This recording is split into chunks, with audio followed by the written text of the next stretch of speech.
हम लोग बात करने वाले थे आज। कल हम लोगों ने बात की थी, पिछली क्लास में बात हुई थी किसकी? मोचन के अधिकार की। अब वो धारा 60 में है। तो बंधककर्ता के पास एक प्रमुख जो हक है बंधक के संबंध में, वो क्या है? मोचन का अधिकार। ये मोचन का अधिकार कब पैदा होता है?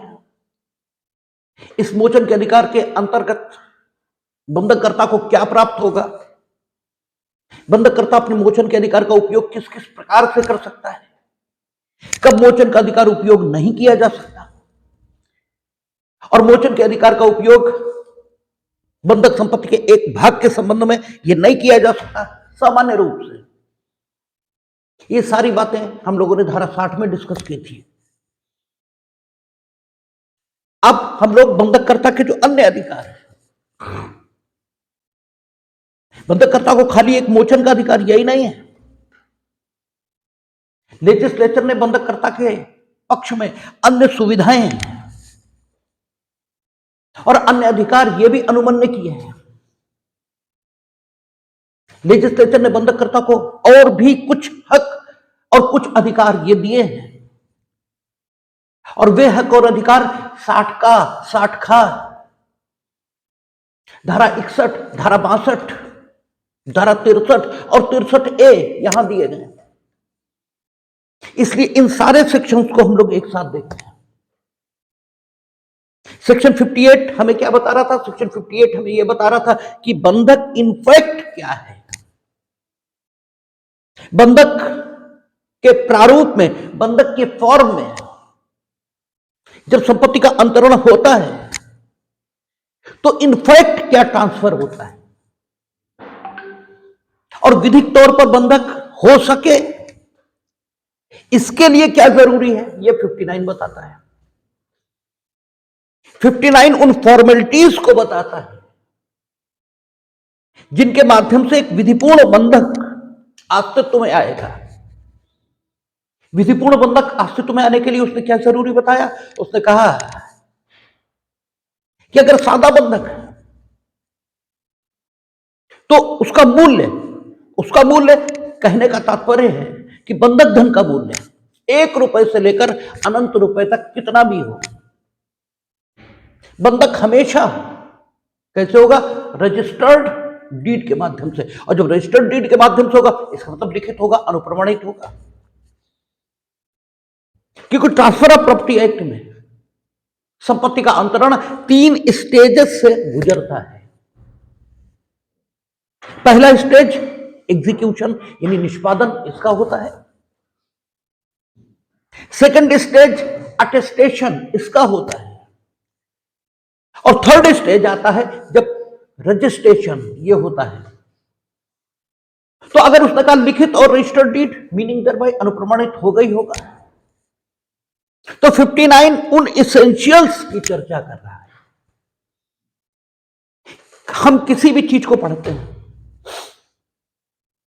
तो सारे सेक्शन ध्यान में रखेंगे, क्योंकि हमने बार बार कहा कि अध्ययन की सुविधा के लिए हम सेक्शंस को अलग अलग करते हैं।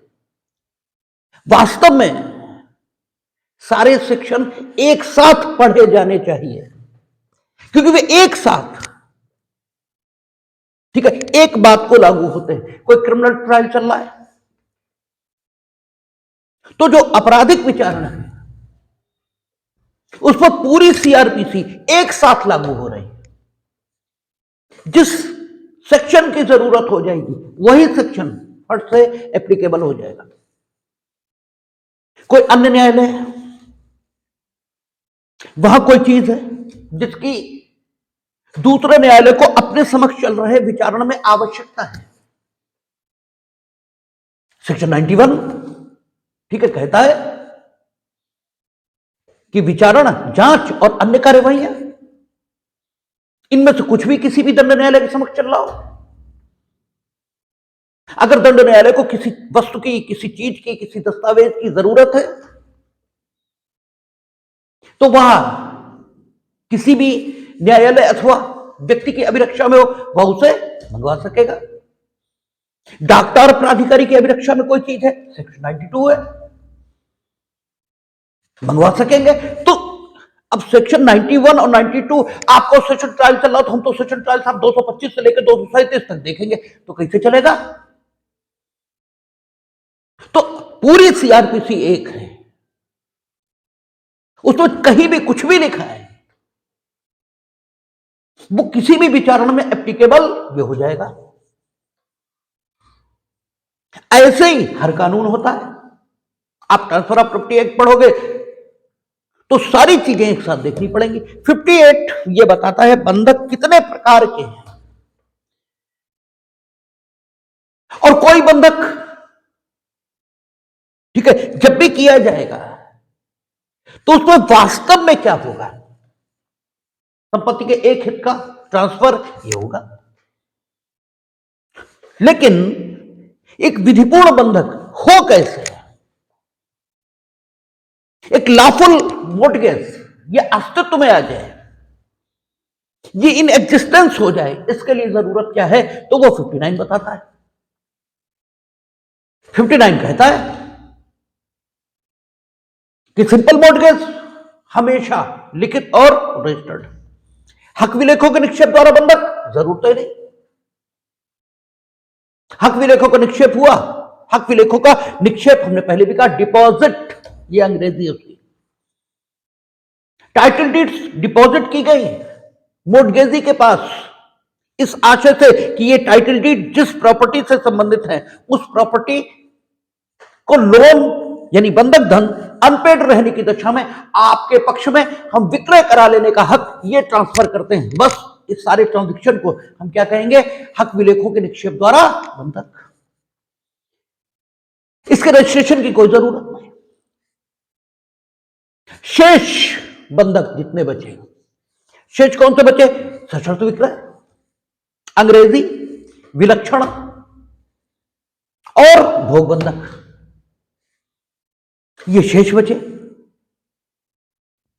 इनमें अगर बंधक धन का मूल्य 100 रुपया या उससे अधिक है तो आप कैसे करेंगे, लिखित और रजिस्टर्ड डीड। उससे कम है बंधक धन का मूल्य, अब आपका विकल्प, आप लिखित और रजिस्टर्ड डीड के माध्यम से करना है या फिर आप कब्जे के परिधान के माध्यम से, इसके माध्यम से बंधक कर लीजिए, ये आपकी मर्जी। और कानून जब भी किसी संव्यवहार में फॉर्मेलिटीज अटैच करता है तो फॉर्मेलिटीज इसलिए अटैच नहीं होती है कि आपको परेशान किया जाए, क्योंकि फॉर्मेलिटीज को पूरा करने में परेशानी ये तो होती है। फॉर्मेलिटीज इसलिए अटैच होती है किसी भी ट्रांजैक्शन में ताकि अगर कभी उस ट्रांजैक्शन को साबित करने की जरूरत पड़ जाए तो वो आसानी से साबित हो सके।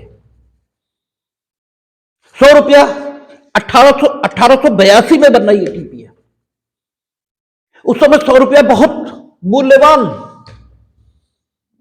ठीक है, धनराशि है। आप गबन गोदान ये पढ़ते हैं मुंशी प्रेमचंद के, वहां 2-2 रुपए ये ब्याज पर लिए जा रहे हैं। उसका जो नायक है होरी, उसके पास एक जोड़ी बैल खरीदने के पैसे नहीं है और वो 2-2, 4-4, 5-5 रुपए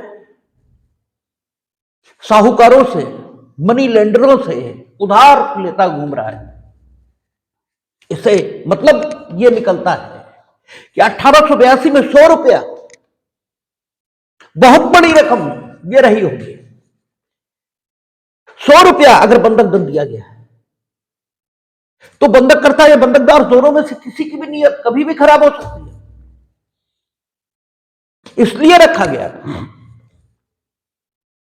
कि साहब 100 रुपया या उससे अधिक का बंधक धन अगर दिया जा रहा है और उसकी सुरक्षा मोर्टगेज का ट्रांजैक्शन ये किया जा रहा है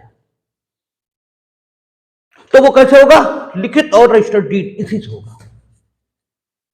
और सादा बंधक को चूंकि कब्जा नहीं जाता, क्योंकि कब्जा नहीं जाता इसलिए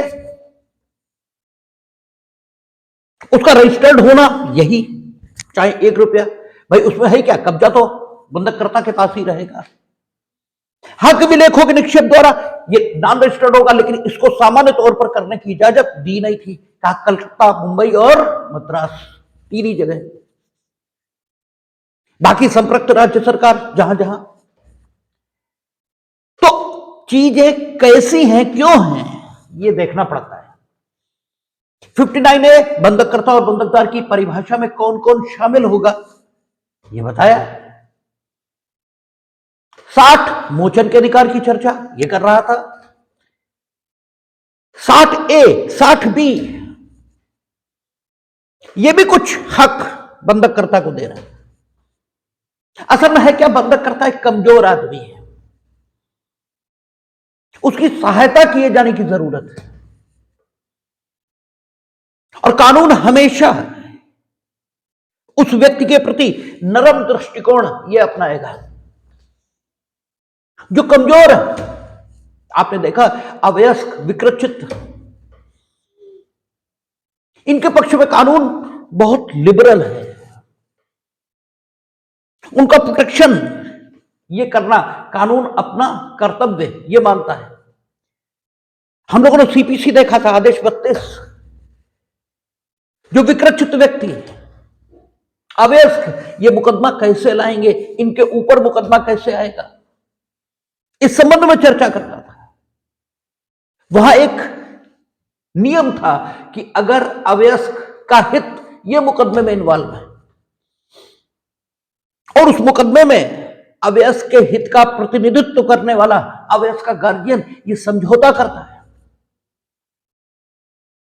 तो वकील साहब जो उस मुकदमे में होंगे उन्हें ये सर्टिफिकेट देना होगा कि समझौता अवयस्क के हित में है। ये सर्टिफिकेट जारी करेंगे वो, और फिर भी न्यायालय अवयस्क के हितों की सुरक्षा का ध्यान रखते हुए उस समझौते की अनुमति देगा, अदरवाइज नहीं देगा। अवयस्क का हित जहां भी इन्वॉल्व होता है, विकृत का हित जहां इन्वॉल्व हो जाता है, कानून स्वयं उसकी सुरक्षा के लिए खड़ा हो जाता है, क्योंकि कानून कमजोरों की रक्षा के लिए है। कानून सशक्त लोगों के हाथों में उत्पीड़न का उपकरण है, कमजोरों के खिलाफ ये पकड़ा देने के लिए नहीं है, वो कमजोरों का सहारा है।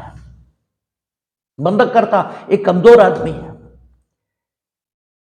परिस्थिति से विवश है, उसने उधार लिया है। बंधकदार ये मजबूत आदमी है,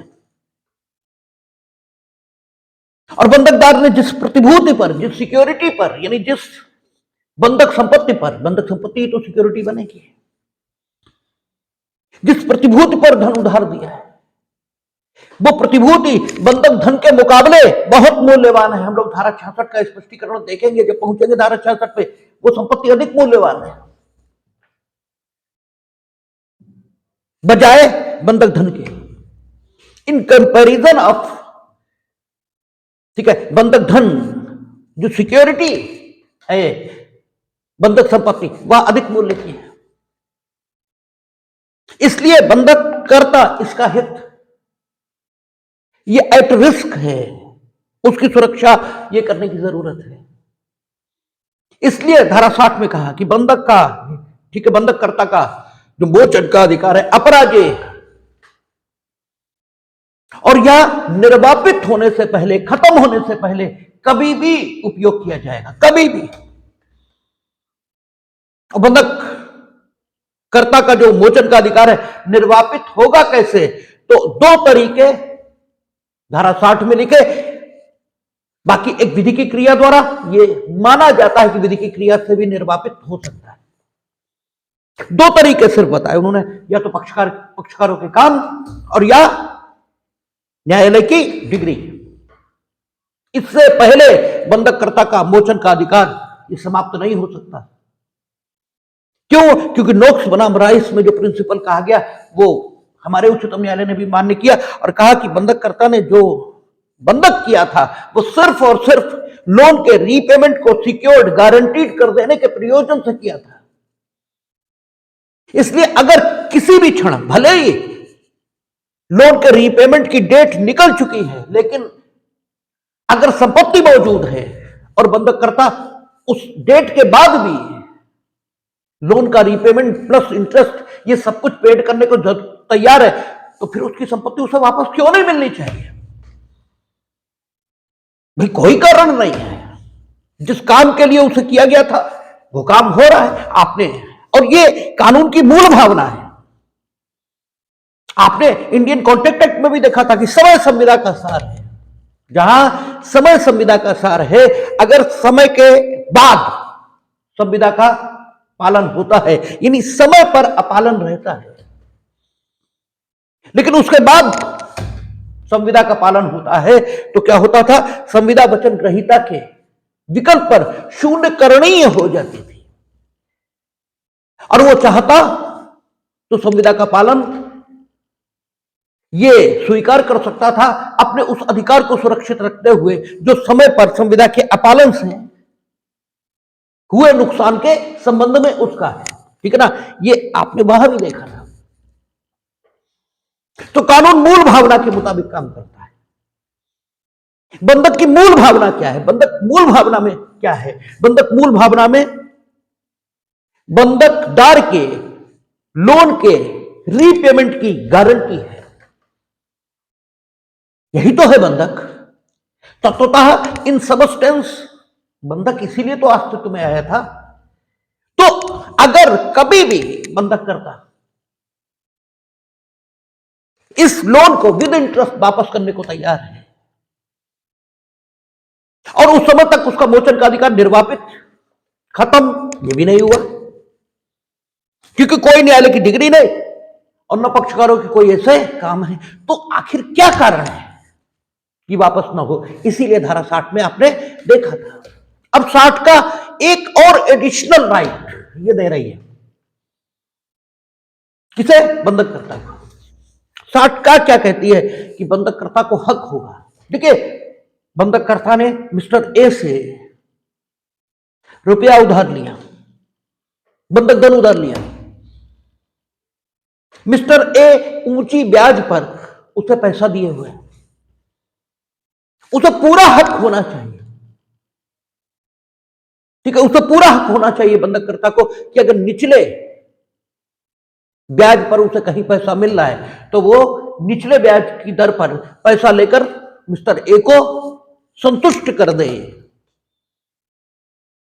और मिस्टर ए उनके पास जो बंधक संपत्ति है, यानी बंधक संपत्ति में जो हित है उसको, और उनका जो बंधक धन है उसका असाइनमेंट, उसका समनुदेशन उस व्यक्ति को कर दें। अगर बंधककर्ता चाहे कि जैसे उसने बंधककर्ता को मिस्टर ए को पैसे देने, ऊंची ब्याज दर पर मिस्टर ए पैसा दे रहे हैं उसे, बंधक धन संदेह हो चुका है, बंधक धन संदेह हो गया, ड्यू हो गया, और मिस्टर ए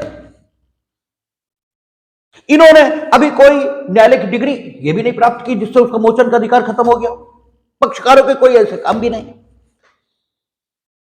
तो बंधककर्ता को हक दिया गया कि मिस्टर बी अगर उसे निचले ब्याज पर पैसा दे रहे हैं तो वो मिस्टर बी से पैसा ले ले और मिस्टर ए को वापस कर दे। अब जब मिस्टर ए को वापस करेंगे तो होगा क्या कि मिस्टर ए सारी संपत्ति किसको वापस करे? बंधककर्ता को, बंधककर्ता को वापस करें, क्योंकि ये एक विबंध होता है। ठीक है ना, हम लोगों ने 116 117 ये पढ़े थे। हालांकि वहां मकान मालिक और अभिधारी, यानी ठीक है, आपका मकान मालिक और टेनेंट इसके बीच के विबंध, उपनिधाता और उपनिहिती इसके बीच का विबंध, इसकी चर्चा हुई थी। लेकिन सेम रीजनिंग यहां भी है। भाई बंधकदार ने संपत्ति किससे ली थी? बंधककर्ता से। तो बंधककर्ता ने किसी से भी लेकर अगर उसका बंधक धन वापस किया तो संपत्ति किसको वापस करेगा? बंधककर्ता को। बंधककर्ता को ही तो वापस देगा। और लेकिन बंधककर्ता ने अपने पास से पैसे तो दिए नहीं, उसने मिस्टर बी से उधार लिया है मिस्टर ए को संतुष्ट करने के लिए, क्योंकि मिस्टर बी उसे निचली ब्याज दर पर पैसा दे रहे थे। तो मिस्टर बी को उसे ठीक है, बंधक फिर करना पड़ेगा, क्योंकि मिस्टर बी भी तो अपने लोन की सुरक्षा ये चाहेंगे। अच्छा, मिस्टर बी के सब पक्ष में अगर वो दोबारा बंधक करे तो उसे 59 की प्रक्रिया वही इस्तेमाल करनी पड़ेगी। अगर सादा बंधक है तो रजिस्टर्ड होगा, हक विलेखों के निक्षेप द्वारा बंधक है तो किसी भी प्रकार का होगा, 100 रुपया या उससे ज्यादा का होगा तो रजिस्ट्रेशन कराना पड़ेगा। और अगर 100 रुपया या उससे कम मूल्य का है तो भी मिस्टर बी अगर चाह लेंगे तो रजिस्ट्रेशन होगा, क्योंकि फिर दोनों तरीके पक्षकारों के पास होंगे। ठीक है ना, रजिस्ट्रेशन आप कराने जाओगे खर्चा होगा, रजिस्ट्रेशन कराओगे फ्री थोड़े हो जाएगा, इंडियन रजिस्ट्रेशन एक्ट है।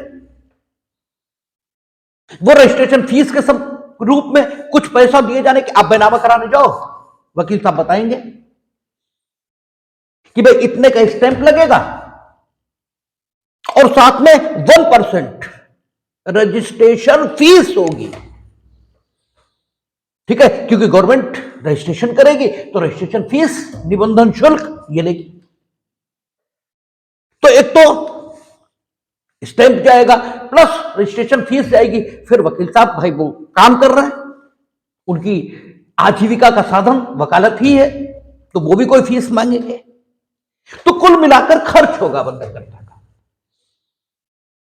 बंधककर्ता का खर्च होना है। अगर मिस्टर बी के पक्ष में वो लोन को ट्रांसफर करता है, यानी मिस्टर बी से पैसा लेकर ए को देता है, फिर बंधक ट्रांसफर होगा, इसमें खर्च होगा। और बंधककर्ता एक कमजोर आदमी पहले से ही है, इसलिए 60 का बनाई गई है,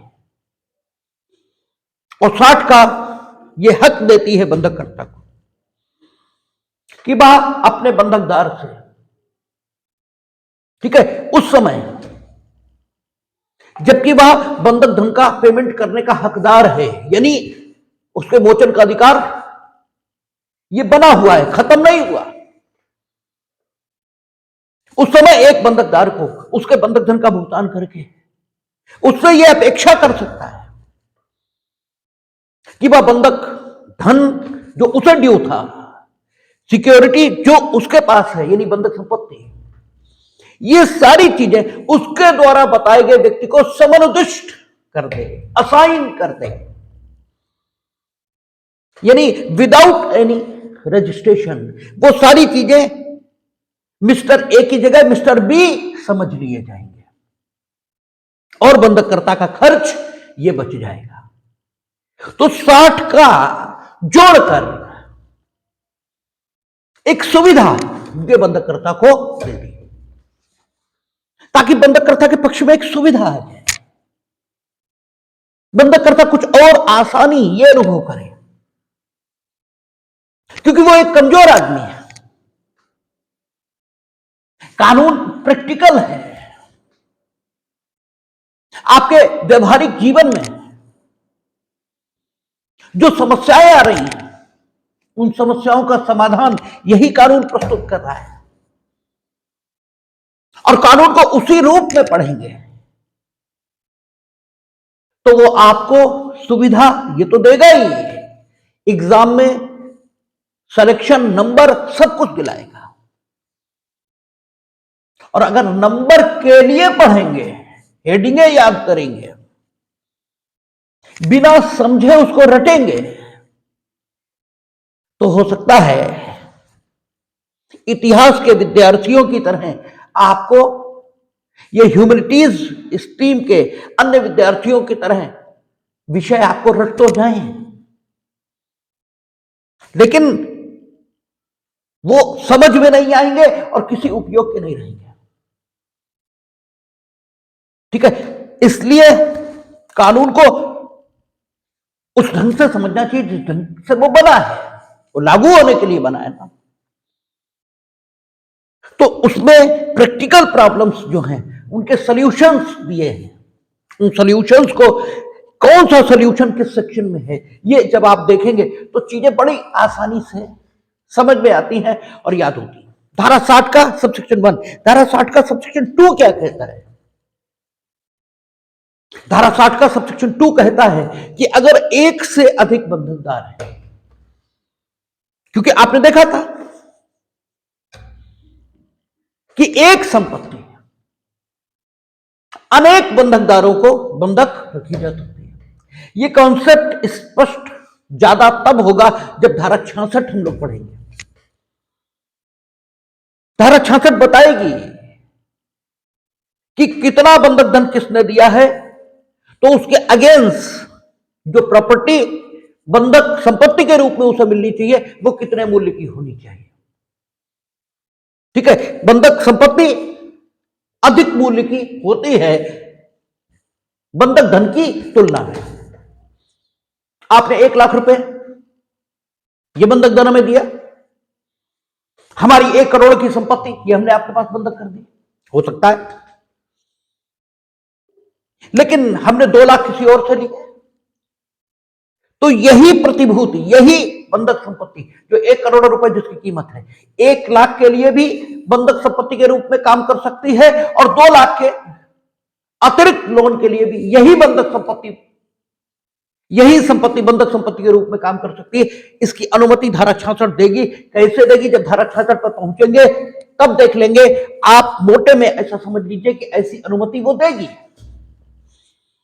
धारा 66 तो एक ही बंधक संपत्ति है, कई सारे बंधकदारों के पास बंधक हो सकते हैं। अब बंधक करता इसे हक है कि किसी अन्य व्यक्ति से पैसा लेकर बंधकदार को संतुष्ट कर दे और बंधकदार से अपेक्षा करे कि उसके पक्ष में जो बंधक संपत्ति है, उसके पक्ष में जो बंधक धन है, वो सारा कुछ समनुद्दिष्ट कर दे, असाइन कर दे उस व्यक्ति को जिससे उसने पैसा लिया है।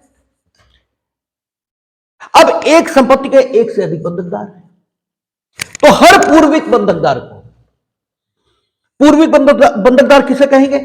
1 लाख पहले हमने इनसे लिया, 2 लाख बाद में इनसे लिया, तो ये पूर्विक है, ये पाक्षिक है।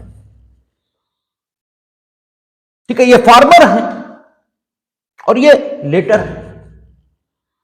ठीक है, तो हर पूर्विक बंधकदार को अपने पाक्षिक बंधकदार इससे ये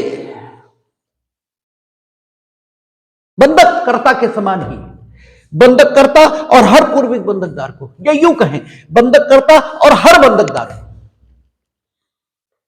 वो हक होगा जो धारा 60 का में बंधककर्ता को दिया है। हर बंधककर्ता को भी होगा और हर बंधकदार को भी होगा। हर बंधककर्ता और हर बंधकदार उस हक का उपयोग कर सकता है जो धारा 60 का ने बंधककर्ता को दिया है। और वो हक क्या है कि पैसा देकर बंधक धन बिना फॉर्मेलिटीज के किसी अन्य व्यक्ति को असाइन कर देना। ठीक है, यही तो हक है। तो धारा 60 का सबसेक्शन 2 यह कहता है कि इस धारा के द्वारा दिए गए अधिकार बंधकदार और विल्लंगमदार के होंगे। और हमने आपको पहले भी चर्चा की थी कि विल्लंगम एक बड़ा शब्द है। जब किसी भी संपत्ति पर किसी भी प्रकार का कोई भार हो, कोई चार्ज हो, तो कहा जाता है संपत्ति विल्लंगम ग्रस्त है। यह चार्ज बंधक के नेचर का हो सकता है, यह चार्ज किसी के भरण पोषण के अधिकार के नेचर का हो सकता है, यह चार्ज किसी भी ढंग का हो सकता है। लेकिन अगर किसी संपत्ति पर कोई चार्ज है तो यह कहा जाएगा कि संपत्ति विल्लंगम ग्रस्त है, संपत्ति पर इनकम्बरेंस है। तो बंधक यह भी विल्लंगम है। ठीक है, बंधक यह भी विल्लंगम है। जैसे आदमी बड़ा शब्द है, बड़ा आदमी फिर अलग शब्द है, वो आदमी के अंतर्गत होता है लेकिन वो एक अलग ढंग की चीज है। ऐसे विल्लंगम बड़ा शब्द है, इसमें हर प्रकार का चार्ज ये शामिल है। फिर बंधक के रूप में विल्लंगम अब और स्पेसिफाई हुआ, लेकिन अगर बंधकदार है तो मोटे तौर पर उसको विल्लंगमदार ये कहा जा सकता है। तो जब 60 का सबसेक्शन 2 सीधे सीधे कह रहा इस धारा द्वारा प्रदत्त अधिकार किसके हैं, बंधककर्ता और विल्लंघमदार के। ठीक है, इसके मतलब बंधककर्ता को भी यह हक है और विल्लंघमदारों को भी यह हक है। लेकिन प्रत्येक,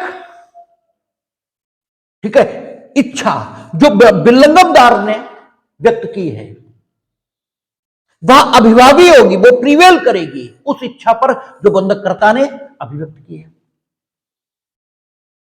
यानी प्रत्येक विल्लंघमदार को हक है, प्रत्येक विल्लंघमदार को हक है। अगर एक ही संपत्ति पर एक से अधिक विल्लंघमदार हैं तो सारे विल्लंघमदारों को हक है। लेकिन उसने कहा कि विल्लंघमदार अगर अपेक्षा कर रहे हैं किस बात की, उस अधिकार के उपयोग की जो धारा 60 का दे रहा है, और बंधककर्ता यह भी अपेक्षा कर रहा है उस अधिकार के उपयोग की, तो विल्लंघमदार की जो अपेक्षा है वो अभिभावी हो जाएगी, पहले वो मानी जाएगी। ठीक, और विल्लंघमदारों में भी क्रम रहेगा। अगर पूर्विक विल्लंघमदार अपेक्षा कर रहा है और पाश्चिक विल्लंघमदार यह भी अपेक्षा कर रहा है, तो पूर्विक विल्लंघमदार की अपेक्षा पहले मानी जाएगी, पाश्चिक विल्लंघमदार की अपेक्षा बाद में मानी जाएगी। ठीक है, यह स्थिति रहेगी। जो अभिभावी होने का क्रम है, यानी सबसे पहले विल्लंघमदार, उनकी अपेक्षा, विल्लंघमदारों में भी जो पहला विल्लंघमदार है पहले उसकी अपेक्षा। ठीक है, अगर इनमें किसी की नहीं है तो बंधककर्ता की अपेक्षा।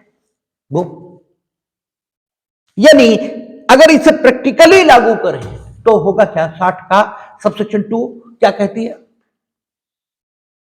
कि अगर बंधककर्ता उसे किसी से पैसा मिल रहा है और वो किसी विल्लंघमदार को देकर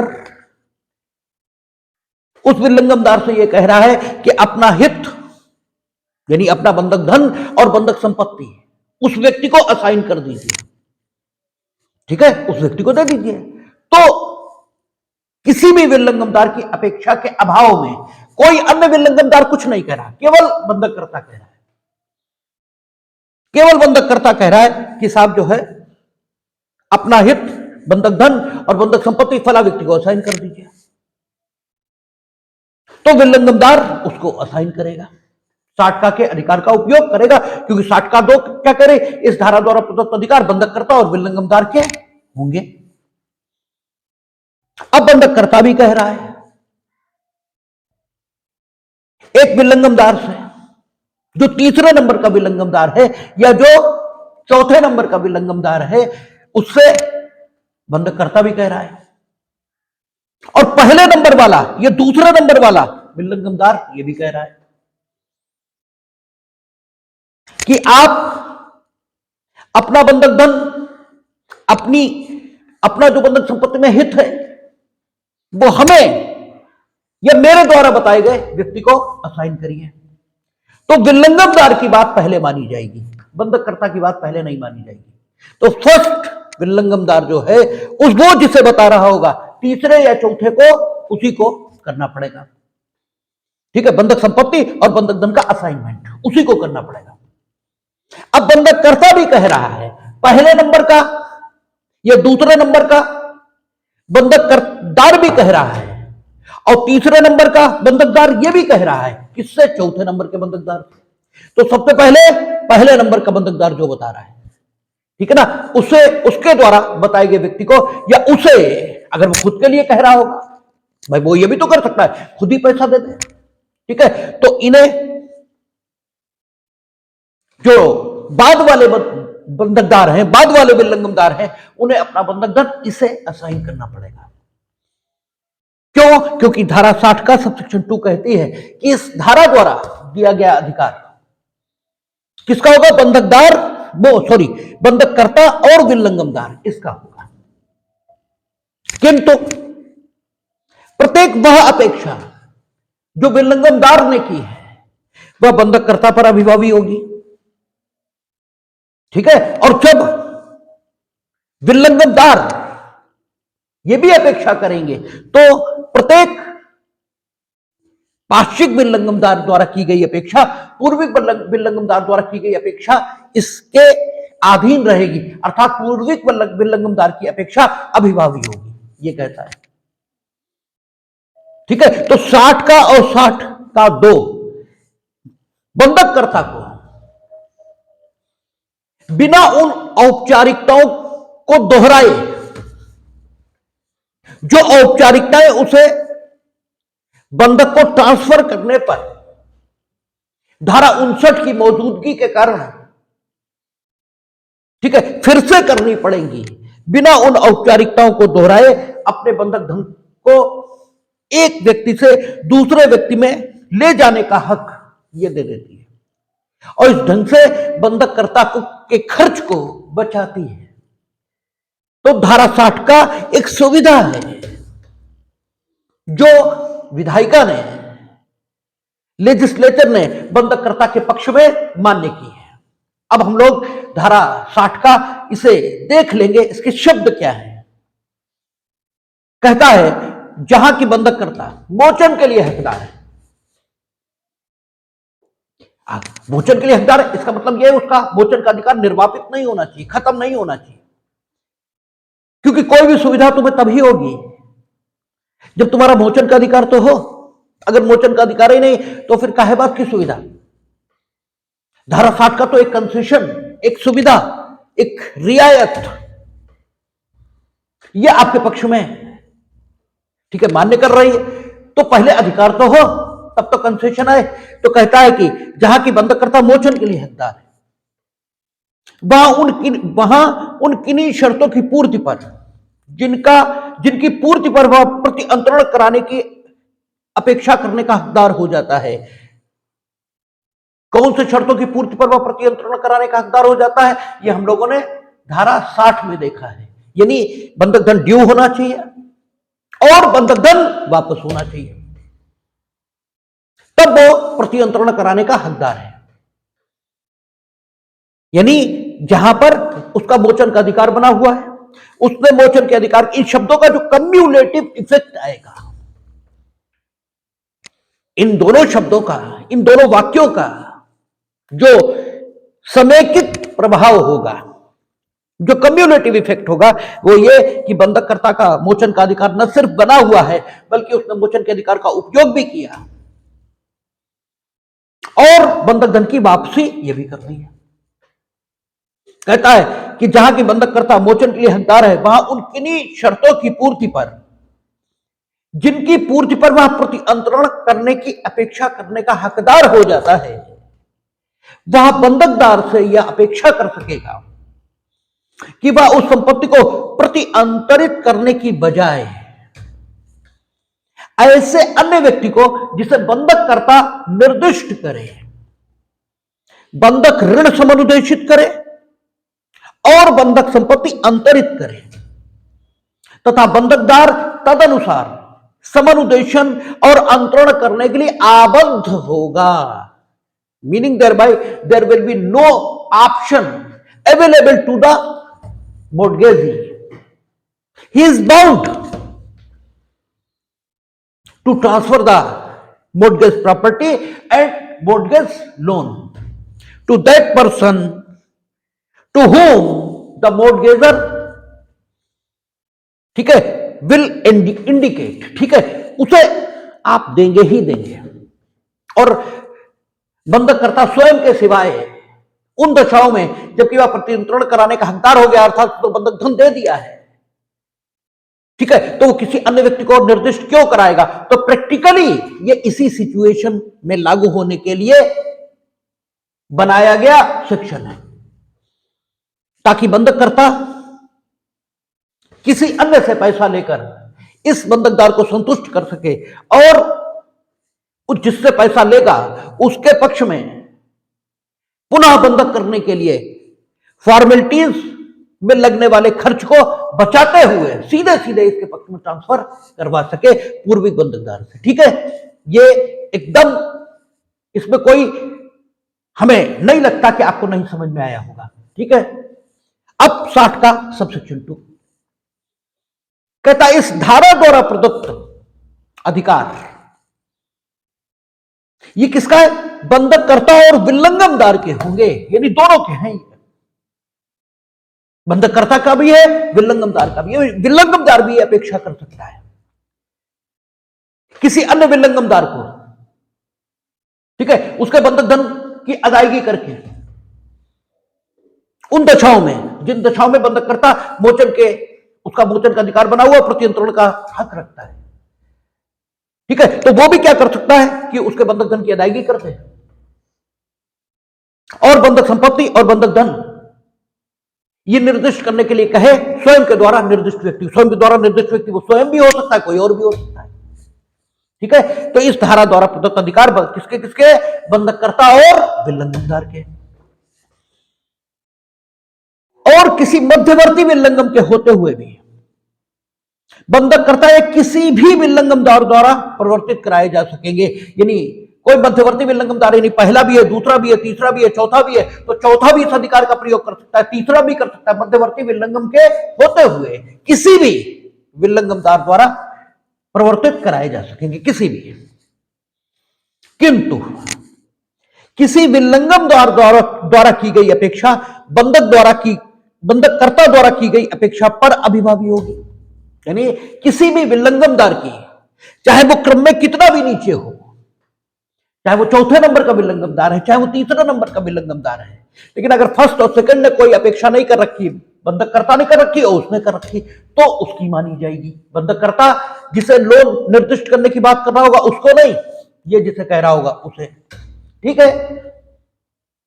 अच्छा, और कहता है कि किंतु किसी विल्लंगमदार द्वारा की गई अपेक्षा बंधककर्ता द्वारा की गई अपेक्षा पर अभिभावी होगी।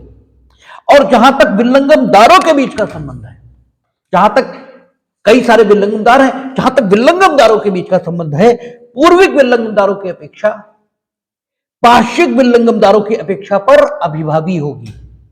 यानी पहले नंबर वाले ने जो अपेक्षा की है कि इसको दो, ठीक है, बंधक धन, और वो तो अगर पहले वाले ने प्रतिअंतरण कराने का वो हकदार हो गया, अर्थात नीचे वाले का पैसा दे दिया है उसने, तो वो उसकी अपेक्षा अभिभावी होगी, ठीक है ना।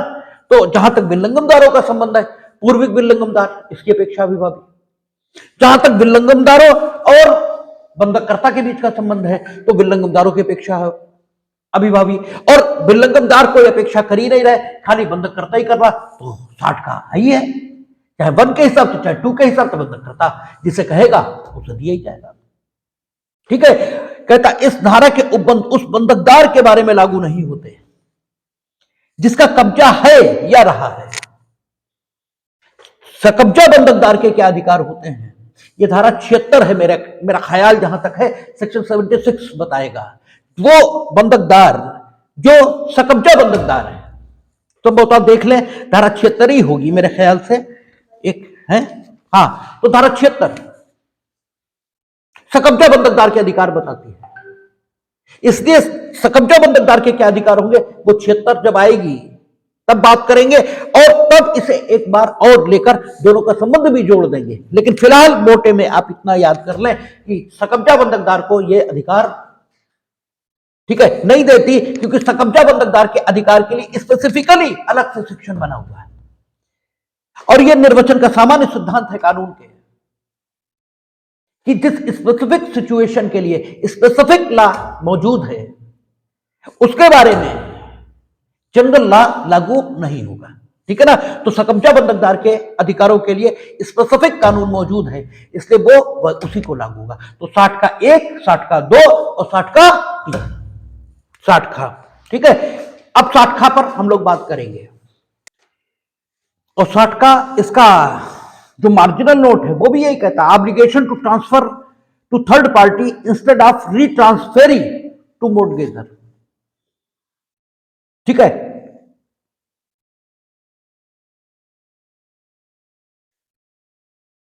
बंधककर्ता को प्रति अंतरण करने के बजाय तृतीय पक्षकार को अंतरण करने की बाध्यता, यही 60 का कह रहा है।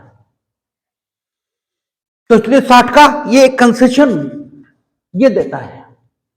60 का क्या खा यानी 60B क्या कहता है? Right to inspection and production of documents. बंधककर्ता का उस समय तक जब तक उसका मोचन का अधिकार बना रहता है, क्योंकि मोचन का अधिकार ये खत्म हो गया, फिर तो बंधककर्ता का संपत्ति से संबंध खत्म हो गया, ये तो नहीं कहेंगे, क्योंकि एक बार बंधक सदैव बंधक। लेकिन अब वो कर क्या सकता है? या तो विक्रय हो जाएगा, या पूर्वबंध वो करा लेगा। सशर्त विक्रय द्वारा बंधक होगा तो बंधकदार पूर्वबंध ये करा लेगा। अब पूर्वबंध की डिग्री अगर पारित हो गई तो वो अपने मोचन के अधिकार को प्रवर्तित कराने से हमेशा के लिए रोक दिया जाएगा। तो इसलिए हर प्रकार के कंसेशन उसके लिए कोई अर्थ ये तभी तक रखते हैं जब तक कि मोचन का अधिकार बना हुआ है। तो कहता है बंधककर्ता का उस समय तक जब तक उसका मोचन का अधिकार बना रहता है, यह हक होगा कि बंधक संबंधी जो हक की दस्तावेजें बंधकदार की अभिरक्षा या शक्ति में हैं, उनका निरीक्षण और उनकी प्रतियां या संक्षिप्तियां या उनमें से उद्धरण सब युक्त समयों पर अपनी प्रार्थना और अपने खर्च पर और बंधकदार के तन्निमित्त खर्चों और व्ययों को देकर कर ले, क्योंकि बंधककर्ता संपत्ति का स्वामी अभी भी है। भले ही उसने अपनी संपत्ति इसमें का एक हित बंधकदार को दे दिया है, लेकिन शेष हित अभी भी उसी के पास है। लेकिन हो सकता है बंधकदार ने बंधक संपत्ति के टाइटल डीड्स ये अपने पास ले लिया हो। टाइटल, जैसे आपका हक विलेखों के निक्षेप द्वारा बंधक टाइटल डीड्स के डिपॉजिट के द्वारा जो बंधक किया जाता है, उसमें तो उसके पास होंगे ही होंगे। और बंधककर्ता को अपने टाइटल को शो करने की जरूरत किसी कार्यवाही में हो गई,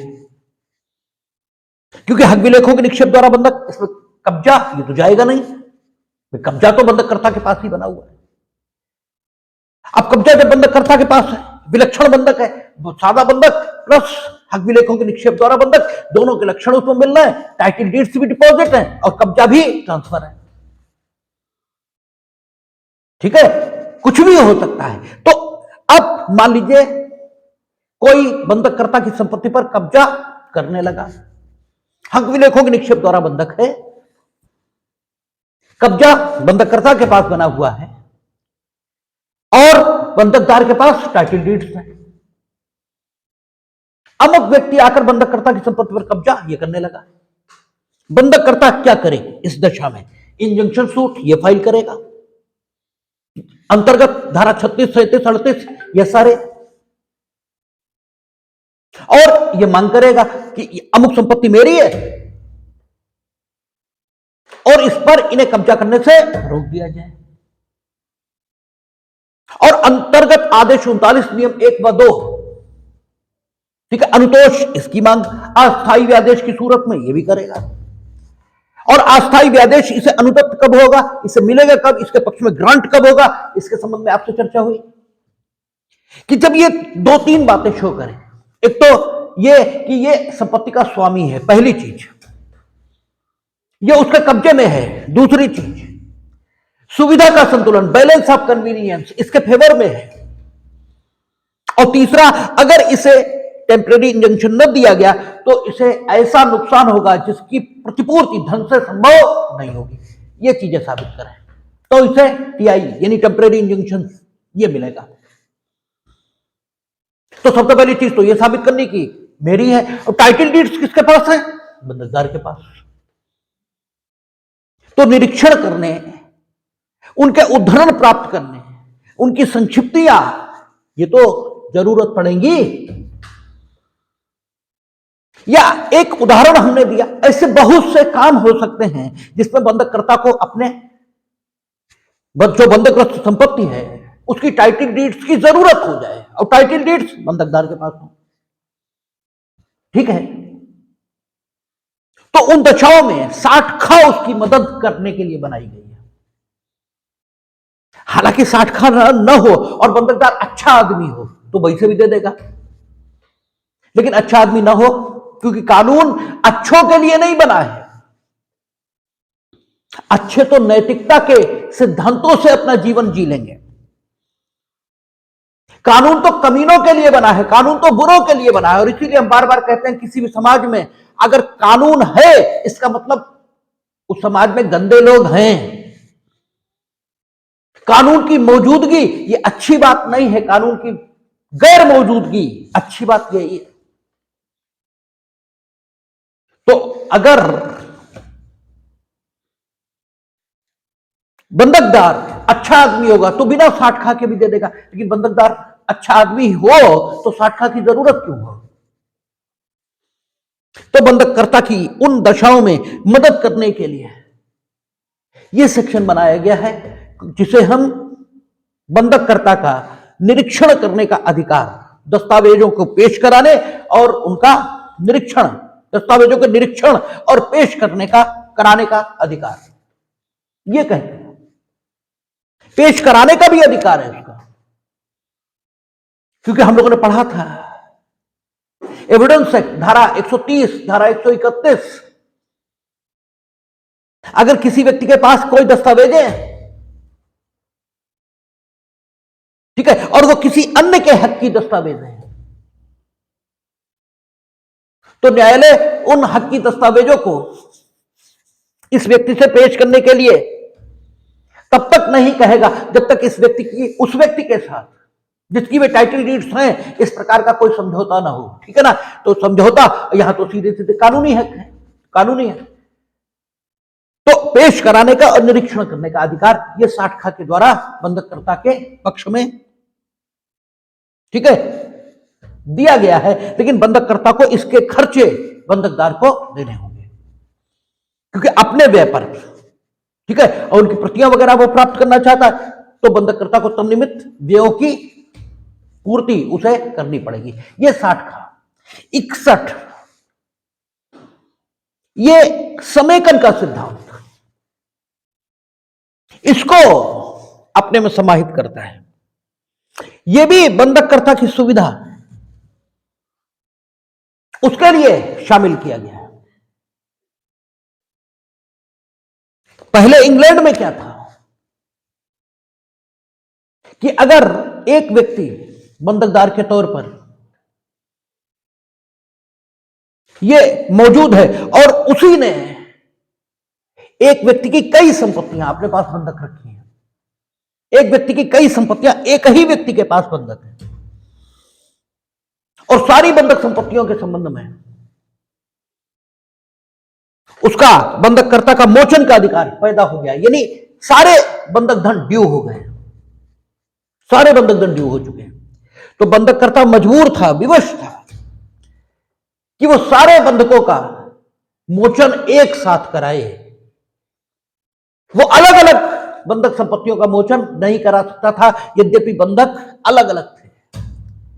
अब अगर बंधककर्ता के पास इतना पैसा नहीं है कि वो सारी बंधक संपत्तियों का मोचन करा सके, तो वो मोचन करा ही नहीं सकता था।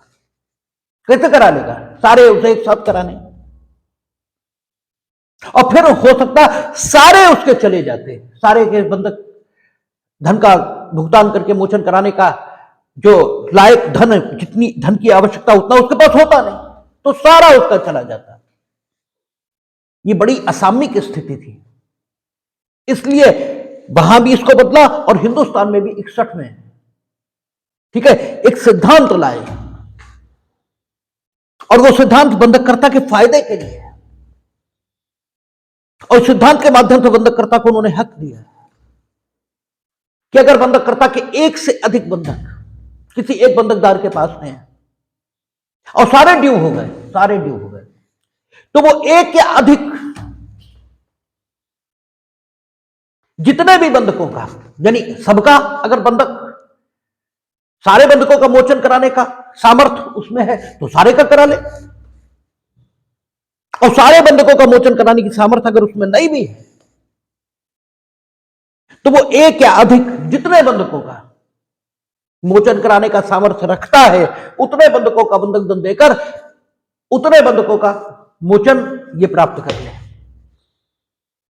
कम से कम सब तो ना जाए उसका, कुछ तो बचे उसके पास। तो आप देखेंगे 60 का 61 ये सारे बंधककर्ता की सहायता के लिए बने हुए सेक्शन है, क्योंकि बंधककर्ता एक कमजोर व्यक्ति है, उसके पक्ष में खड़ा है कानून। इसलिए 61 क्या कहता है? हां, यह जरूर है कि 61 का जो हक है ये तथ्य प्रतिकूल संविदा के अधीन है, यानी बंधककर्ता खुद ही मरने को लगा है, तो फिर क्या किया जाए? बंधककर्ता धारा 61 द्वारा दिए गए अधिकार के विरुद्ध संविदा कर लेता है बंधकदार से, तो फिर संविदा के निबंधन लागू होंगे। वो बंधकदार से ये संविदा कर ले कि नहीं हम तो सारे ही एक साथ कराएंगे, और सारे एक साथ ना कराएं तो कोई भी नहीं, तो फिर कोई भी नहीं। ठीक है, इस अधिकार के विरुद्ध जाकर वो कोई संविदा बंधकदार से कर लेता, तब बात अलग है। और कोई संविदा नहीं करता तो 61 का सिद्धांत लागू होगा। क्या कहता है देखें, कहता वह बंधककर्ता जिसने 2 या अधिक बंधक एक ही बंधकदार के पक्ष में निष्पादित किए हैं। ठीक है, एक ही बंधकदार के पक्ष में एक बंधककर्ता एक बंधकदार, और उस बंधककर्ता ने क्या किया, एक से अधिक बंधक एक ही बंधकदार के पास निष्पादित किए हैं, तथ्य प्रतिकूल संविदा न हो, तो उस समय जब उन बंधकों में से 2 या अधिक बंधकों का मूलधन शोध हो गया, सब नहीं बल्कि 2 या 2 से अधिक बंधकों का मूलधन शोध हो गया, ऐसे किसी एक बंधक का पृथकता या ऐसे बंधकों में से एक साथ ही 2 या अधिक बंधकों का मोचन कराने का हकदार होगा। यानी सबका भी करा सकता है, 2 या अधिक का भी करा सकता है। ठीक है, अलग अलग वो बंधक का मोचन ये करा सकता है। उसके लिए आवश्यक नहीं है कि वो जितने बंधक ड्यू हो गए सबका मोचन एक साथ कराए, जबकि इससे पूर्व ऐसी ही स्थिति थी। तो बंधककर्ता को सुविधा देने के दृष्टिकोण से 61 का सिद्धांत यह लाया गया है। ठीक है, जिसे पृथकतया या साथ साथ मोचन कराने का अधिकार इस नाम से जानते हैं, और यह अधिकार उसका तथ्य प्रतिकूल संविदा के अधीन है। अगर वो खुद ही इसके विपरीत संविदा कर लेगा तो बात अलग हो जाएगी। शेष अगली क्लास में हम लोग बात करेंगे किस पर, भोग बंधक का जो बंधक करता है उसके द्वारा भोग बंधक का कब्जा उस दशा में वापस लेने का हक, जिस दशा में भोग बंधकी अपना बंधक चुक जाने के बाद भी उसकी संपत्ति का कब्जा नहीं छोड़ता, और इंप्रूवमेंट और एसेशन अगर ये हुए हैं बंधक संपत्ति में तो उसके संबंध में बंधककर्ता का क्या हक है, इस पर हम लोग अगली क्लास में बात करेंगे।